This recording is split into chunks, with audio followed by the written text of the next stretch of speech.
Now's the time to confess, since I'm leaving or retiring. I'm the one that has set off the fire alarms at the intermediate school. I'll have to admit, middle school, I'm sorry, set the fire alarm off at the middle school too. And then at the high school, set the fire alarm off at the high school, but that was after hours. That doesn't count. I believe in full moon and how it affects adults and kids. And you come to school when there's a full moon, it's interesting.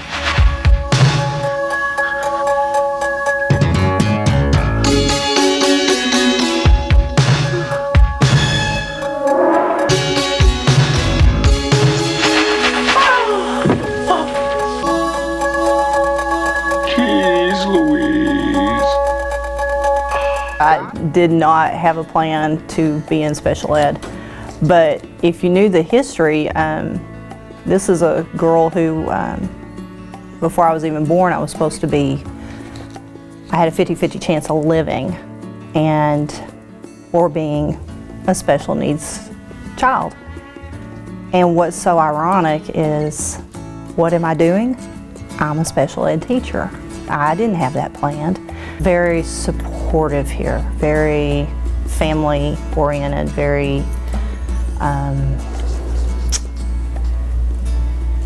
just felt home, felt like home.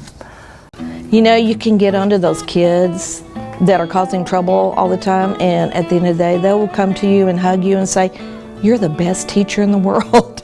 I'm like, really? Oh, I just got on you, I'm so sorry. But I'll miss kids. I'll miss their hugs, and especially first graders. They just think you're the best thing ever. You know, my room is way down in the North 40. So if you need to use the restroom, you kind of have to wait till you have a break, and never had a break. So I have a nice big bathroom in my room, and it locks. So go in there, and I look down at the, you may not want to, I look down at the toilet, and there is glue all over the toilet seat. What in the world is that? I didn't know what it was.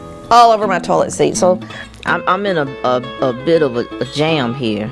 Okay. My kids, they crazy glued the toilet seat. Mm-hmm. This is pretty embarrassing. I'm sitting here stuck on the toilet seat. So I walked out and I said, "All right, who did that?"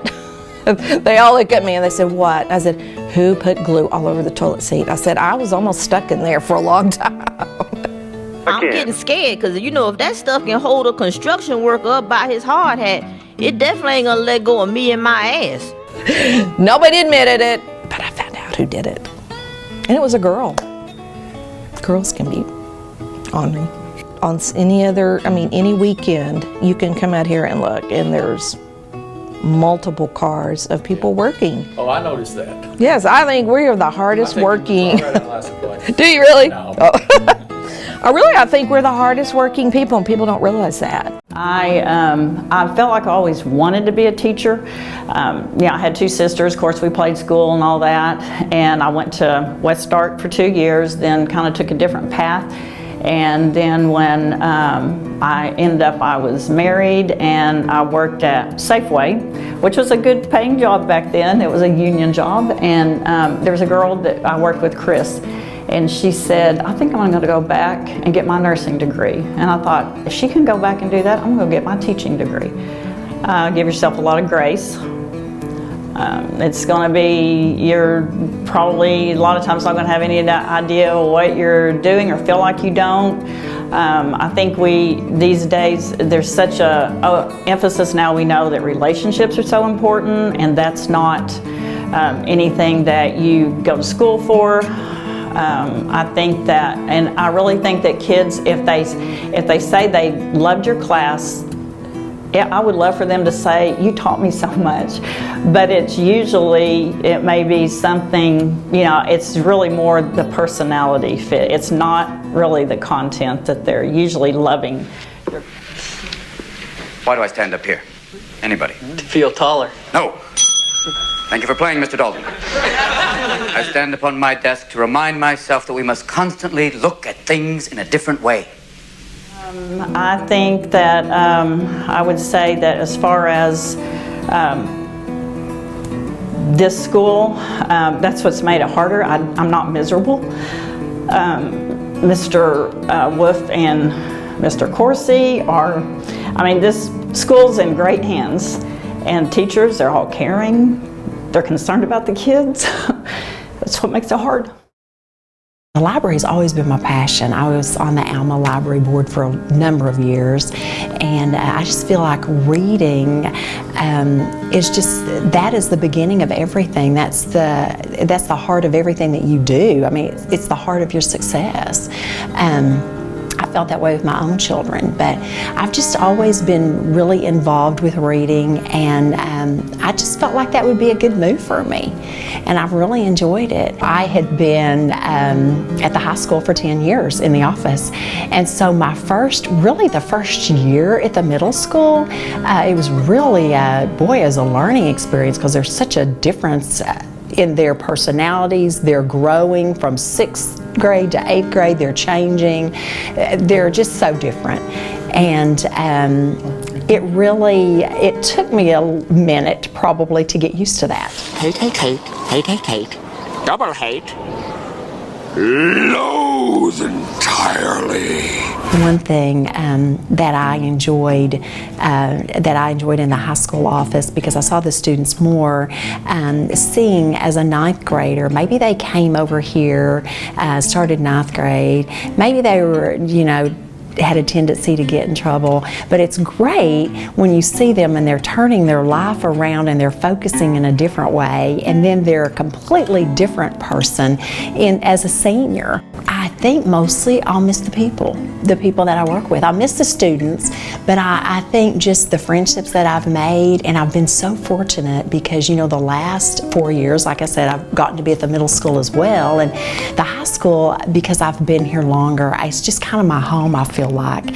And just the friendships I've made, the people that I got to work with in the office, they're still such wonderful friends, and just the diverse personalities that we have, just the fun that we've had, we're just a family at Alma schools. I've lived in this town for 57 years. I've been at this school, counting the years I went here, 42 years. If you cut me, I'll bleed green and gold. Well, through the years, people would say, well, do you still have books in your library?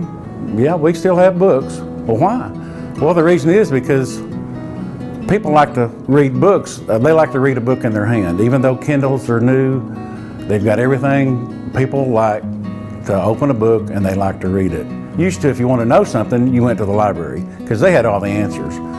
Now, the knowledge is out there on the internet. I use humor to build relationships. I mean, like, for instance, the first day Brant Law was in the library, first time I'd ever met the guy, he was trying to log in a computer, and he couldn't log on. I said, well, it says here you still have a book checked out at the University of Arkansas. He said, I was never in the library.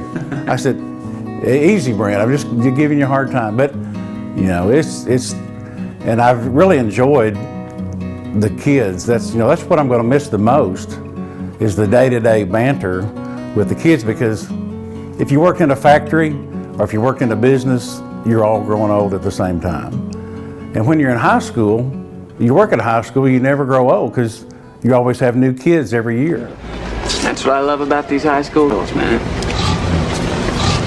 I get older, they stay the same age. And having a good attitude when you work with high school kids is so important, because you may be the only person in that kid's life that smiles and says good morning to them. And if you go in there with a bad attitude, it rubs off. It's so important to be energetic and to be excited about them being in your classroom.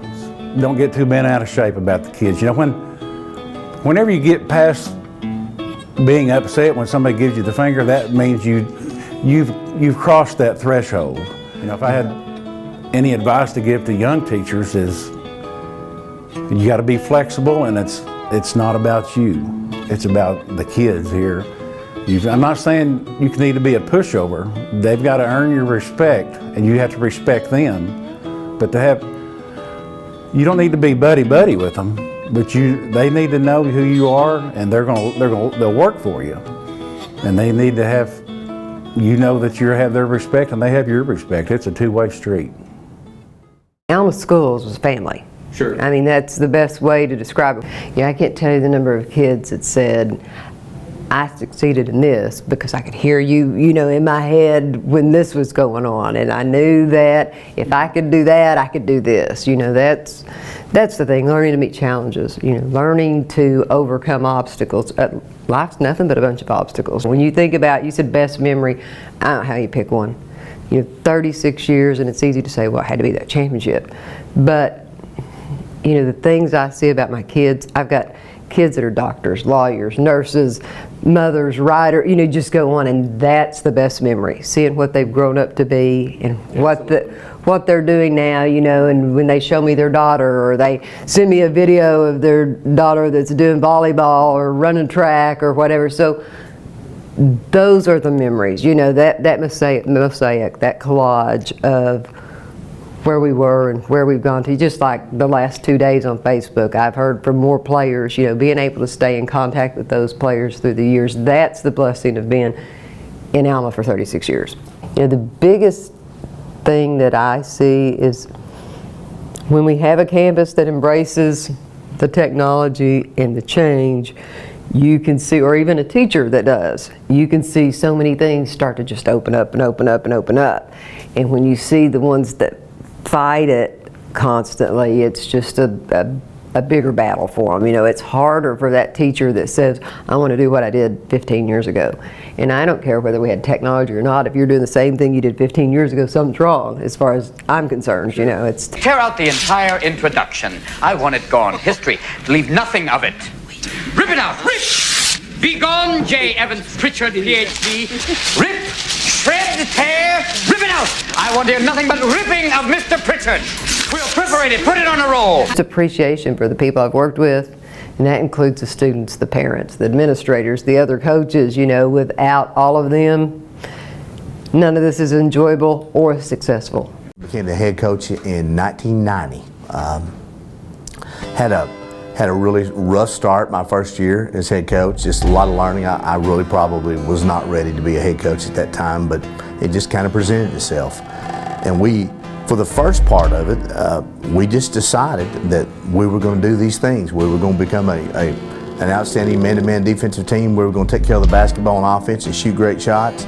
And basketball in 1991 looked a whole lot different than it did in 1990. We had kids that I had coached in junior high that were familiar with me, and they just kind of bought into it. Well, we had a pretty good run there for about 3 or 4 or 5 years. Here's how I see it. Duck. Yeah. You kick it into the girl bunny. Yeah. Down in the post. You dish it back out to the guy bunny. Got you swing it around the mic over here. You go to the hole and dominate. We on defense. Oh, yeah. Whoa. I don't play defense. Somebody steal the ball, give it to me, and I score before the time runs out. Don't lose that confidence. Okay, paws and wings in here. All right. And in 2000, we had some people come in our program that had moved up through the ranks of our program that we could clearly see were going to be really, really good athletes. Here in 2005, we had a couple additional pieces, and it just fell in place. Just like when you meet the right person in life you want to stay with, or whomever that is, our team did that. We had the emergence of size, intelligence. We played on really the perfect defense that year for us. Something we have not done since. We played a matchup zone, and a team that was just really a team of destiny. But the thing I'm most proud of is just being a part of a great school system. Having 36 years of my life in the community, and just so very proud to be a part of all of it.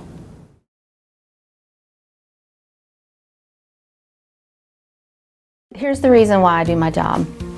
I had booked from the Kennedy Center. It was a show based on the book Alexander and the Horrible, No Good, Very Bad, Terrible Day. And we had a student at that time in kindergarten that had special needs, was challenged with autism, and wouldn't go into the theater. Every time they walked into the building, they would scream. So the therapist brought this child over every day. This went on for weeks, and we would inch towards the theater, about 6 inches every day, until he finally went into the theater. And then when it was time for the show, the therapist told me, I think he's ready. And so the cast came out and asked 1,000 kindergarten through second graders a question, which they all screamed back an answer, and I thought, well, this is the end of that. But then the music started, and for the first time in this child's life, he sat for 45 minutes. And then by the time he was a senior, he had made all-state choir and stood on the stage and sang a solo. And I really knew that that's how important the arts were in education. What do you look back on and say, we made a name for ourselves with that one? Wizard of Oz, easily. Funny thing about Wizard of Oz, when we were doing it, biggest production that we put on ourselves, but the night before we opened at 9 o'clock, the next morning, I was down here and it was 10 o'clock the night before. And we had rented a flying apparatus from ZFX so we could fly the Wicked Witch and Glinda. I mean, we were going all out. But somebody decided to try out the flying apparatus when they weren't supposed to, and they flew into the set, and I watched the whole thing, whole Emerald City go down like dominoes. And oh my goodness, we were supposed to open at 9 o'clock the next morning, which we did, but. First day, walked to my classroom, which of course you entered from the outside. We didn't have any indoor hallways. Entered from the outside. Student was standing in front of me right there at the doorway, wanted to know if is this U.S. history? I said, yes it is. He said, well then, Guten Tag. And I'm thinking to myself, this is my first day at Alma, and I've got a young man telling me Guten Tag. Yes? Yeah, I'm registered in this class. What class? This is U.S. history. See the globe right there. Really? Hey, may I come in? Oh, please. I get so lonely when I hear that third attendance bell ring and all my kids are not here. Classroom-wise, I was very fortunate because I love history. I've taught every phase of history as far as American history, world history, civics, all that. So that was an interest. I've always loved it. And so I spent quite a bit of time, getting all my stuff ready to go for that. Athletics, usually as soon as I get a break, I was down there working on practice plans, then back in the classroom after I worked on practice plans. So yeah, you've got to love what you're doing. Getting up in the morning, coming to work, being around these kids, because one day is never going to be the same as the other. It's always going to be different. You got to be at the top of your game pretty much all the time, and I just feel like that's kind of where I'm at most of the time. I try to make sure that those kids in my classroom or my athletes know that I care about them.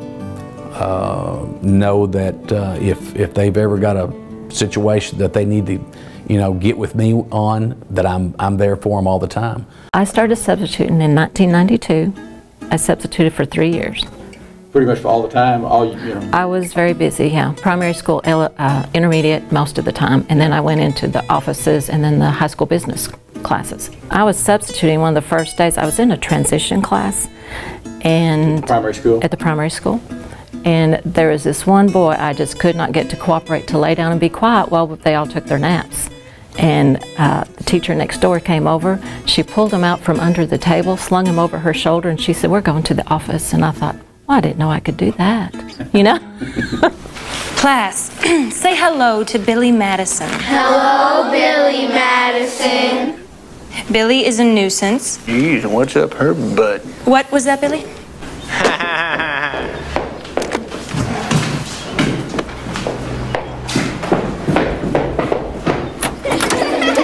I will miss the day-to-day routine and seeing what all is happening in the schools and with the kids and everything.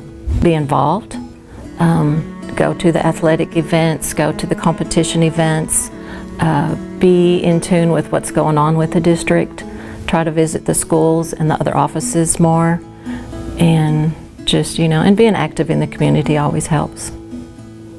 Well, I remember when I was in an interview for my position with you and Mr. Dyer and Becky Blasick, and he said, working with the Alma School District's like working with a big family, and it has been that for me, and I will be missing working with a big family, and I just want to thank everybody for all their support and love and compassion that they've given me through all these years.